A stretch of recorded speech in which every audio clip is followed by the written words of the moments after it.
Let's be honest, our relationship with sleep is complicated, right? We crave it, we fight it, we tell ourselves we'll catch up on it later. But what if I told you that rethinking that relationship could literally change your life? Well, this story starts with a wake up call, a very real, very painful one. Just imagine that for a second. You are at the absolute peak of your career. You're building a media empire from the ground up, and then that. You wake up on the floor.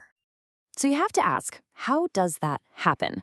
How does someone so successful end up in that situation? And the answer, well, it wasn't some rare disease or a freak accident. The answer is a story that for many of us is probably going to hit a little too close to home.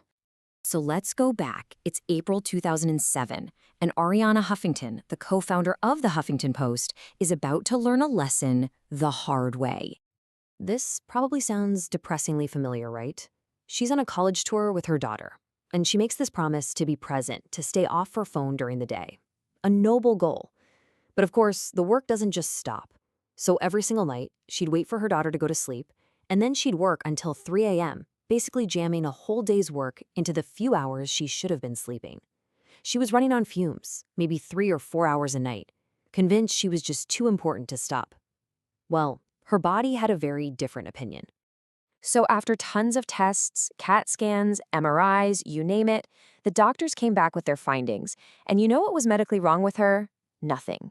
The diagnosis was brutally simple. It was burnout. A severe case of burnout caused by complete and utter sleep deprivation. And this right here, this is the pivot. This is where her personal story explodes into a global one, a symptom of a crisis that affects almost all of us.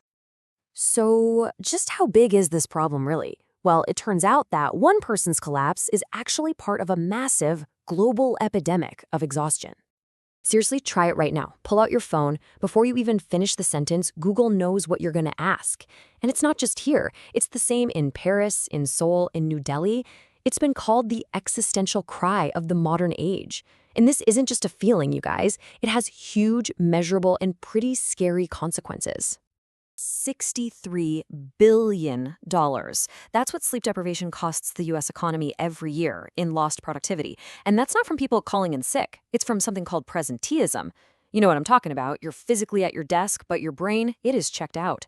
You're just not really there. And get this, over 40% of Americans are getting less than the recommended 7 hours of sleep a night. That's almost half of us. We've somehow bought into this crazy idea that being overworked is a badge of honor and sleep is the first thing to go. And this is the real human cost. Every year, in the US alone, around 4,000 people die in accidents involving large trucks and buses. And a huge factor in those crashes, fatigue. The danger is absolutely real, and it's something we just don't take seriously enough. Okay, if nothing else has convinced you, this should.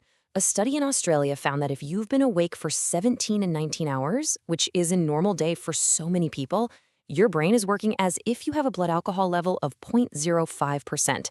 That's right around the legal limit. But if you pull an all-nighter, 24 hours awake, you're at 0.1%. You are legally drunk. Now think about that. We treat one as a serious crime and the other, we sometimes brag about it at work. It's insane. Okay, so we've established that not sleeping is bad, really bad. But why? What is actually happening in our heads when we finally close our eyes? Well, it turns out your brain isn't shutting down at all. In fact, it's just starting its night shift. So it all starts with this thing called your circadian rhythm. The easiest way to think about it is like your body's internal master clock. It's running on a roughly 24-hour cycle, and it uses things like natural light to keep time, telling your body when it's time to feel sleepy and when it's time to be awake. And while that clock is running, your brain is doing some absolutely essential housekeeping. See, all day long as you're thinking and working, these toxic waste proteins build up between your brain cells. But then at night, something incredible happens. As you fall asleep, your brain cells literally shrink. This opens up all the space, and this fluid rushes in and washes all that toxic gunk away. The scientist who discovered it calls it the brain's dishwasher. It's cleaning out the junk, including some of the very same proteins linked to Alzheimer's disease. And the message here is crystal clear. If you don't give your brain time to run its dishwasher cycle, the costs are incredibly high. We're talking an increased risk of not just Alzheimer's, but also diabetes, heart attack, stroke, and even some cancers. Okay, I know that was all pretty heavy. It's a huge problem. But, and this is a really big but, the story does not end there. There is a way forward. A sleep revolution is brewing. The best news is that we have the science, we have the tools, and we have the power to reclaim our sleep and, by doing that, reclaim our lives. This isn't about being lazy, it's about being smart. So what's your go-to when you're dragging in the afternoon? A cup of coffee, right? Yeah, me too. But check this out. One study compared the effects of caffeine versus a nap on things like memory tasks. And for word recall, the nap was way more effective. So maybe, just maybe, what you really need isn't another espresso shot, but a quick reboot for your brain. And you can start making huge improvements literally tonight. It's about creating a sleep sanctuary. Keep your room cool. Turns out we sleep better when it's a bit chilly. Make it as dark as you can, and here's the big one for most of us. Get the devices out of the bedroom. I know it's hard, but treating your bedroom as a sacred space just for sleep, it's a total game changer. And if your mind is just racing when your head hits the pillow, try this. It's super simple. You breathe in through your nose for 4 seconds, you hold that breath for 7 seconds, and then you exhale completely through your mouth for 8 seconds. It sounds too simple to work, but it acts like a natural tranquilizer for your whole nervous system. Look, these aren't just little life hacks.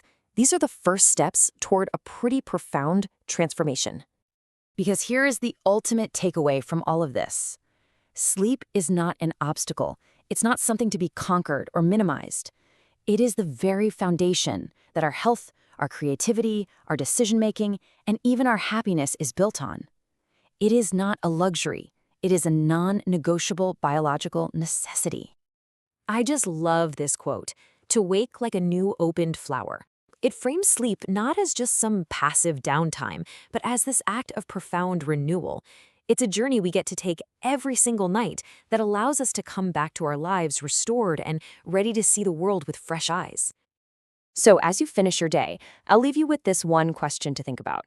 Tonight, will you treat sleep as an obstacle you need to push through or as a superpower you're ready to unlock? The choice, as always, is yours.